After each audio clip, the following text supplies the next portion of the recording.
They're being called the most destructive fires in LA's history. So how are local officials and residents responding?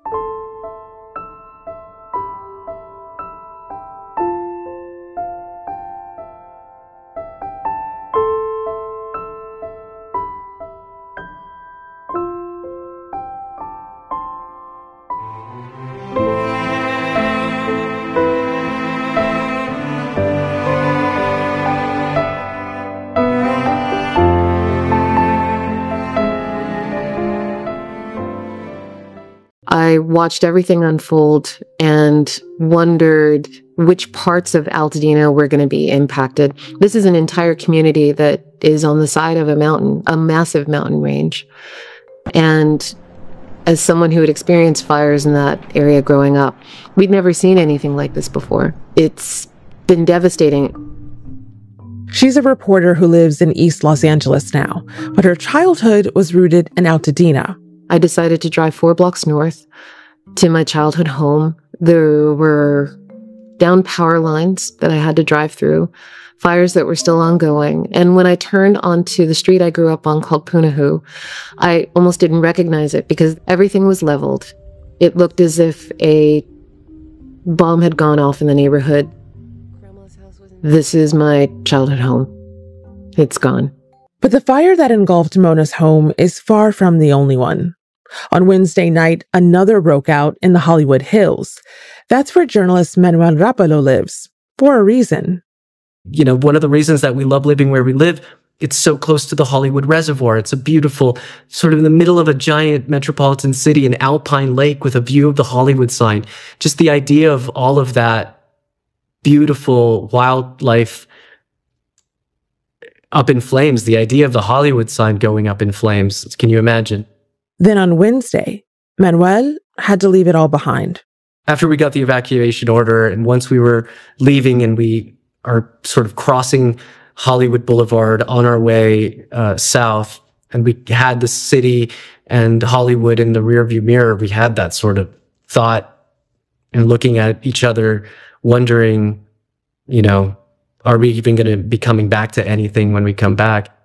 Manuel, it is really nice to talk to you again here on the podcast. So I know that you moved here just a few months ago, and what a time to be back in a place where you have family, but a place you haven't lived in for many years.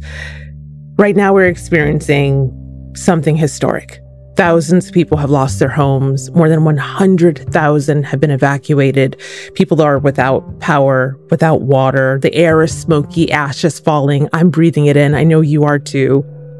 And the day before this interview, you had to evacuate.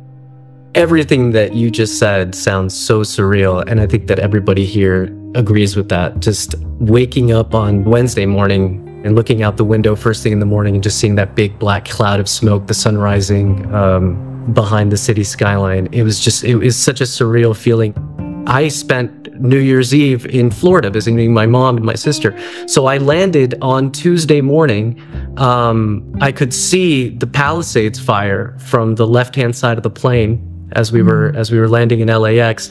I took a short video of the view from the terminal, thinking, man, this is gonna be a really bad one. It is surreal to look outside of your window in a place that just a few steps away from the famous Hollywood Boulevard, you know, the equivalent of Times Square on the West Coast.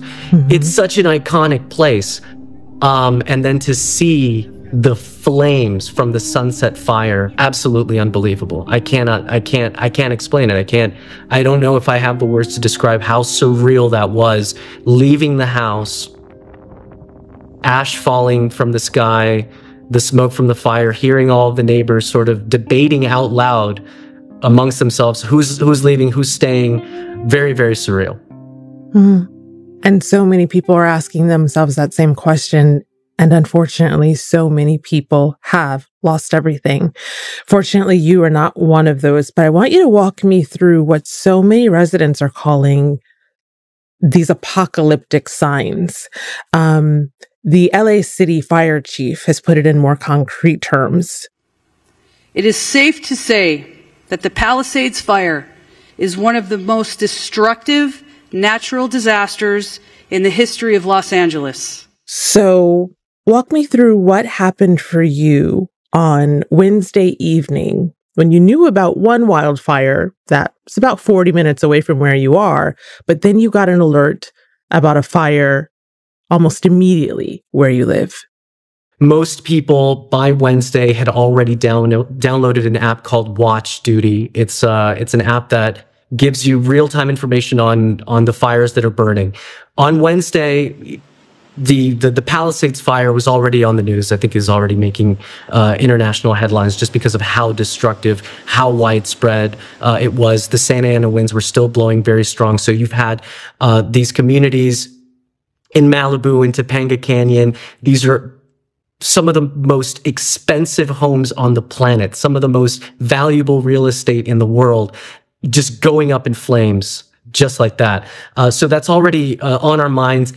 I do want to give you a sense of distances because these are large distances. It's not like the Palisades fire was very close to where we live. That's on a normal day could be, an hour drive from where we live, but we could certainly see the smoke billowing from the Palisades fire. So we were watching that very closely. Later on Wednesday, starting to get word of another fire in Altadena, which is on another maybe 45 minute drive from where we live eastward of us. That would later be called the Eaton fire. And we could see the smoke from the Eaton fire where you are. You're currently, I'm sure, inhaling. Yes, that smoke and the ashes. Yeah.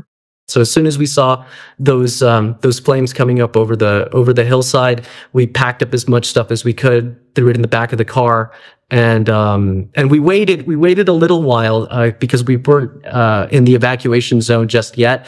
But as soon as we got that evacuation order on our phones, we didn't hesitate. And we're lucky because we had a place to go. I have family here in Southern California that opened their door to us. We feel pretty safe where we are. But there are millions of people in the city without power, tens of thousands of people under evacuation order, thousands of people who have nowhere to go. Yeah. And that's who I think everyone in this city is thinking about today is where are all of these hundreds of families going to stay? Yeah, exactly.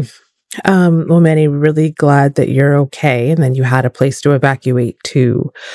As you mentioned, though, there have been some pretty stark images from these fires, but also some pretty stunning government responses or non-responses from city leadership.